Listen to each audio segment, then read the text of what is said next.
Hi my friends. Do you know how to show desktop icons on Windows 11 like this?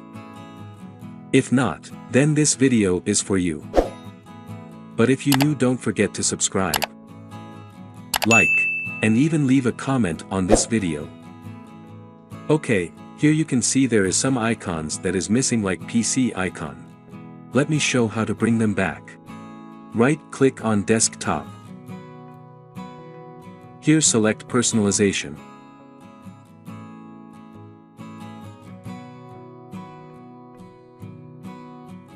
Click on themes. Now move down to desktop icon settings. OK. Click to check all the icons that you would like to appear onto your desktop.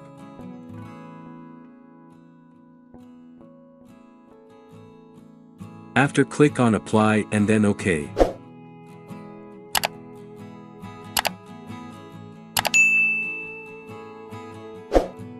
Done. Now you can see the icons have appeared. So that's how you can show the missing desktop icons on Windows 11. Thank you for watching and please don't forget to share this video. Have a nice time.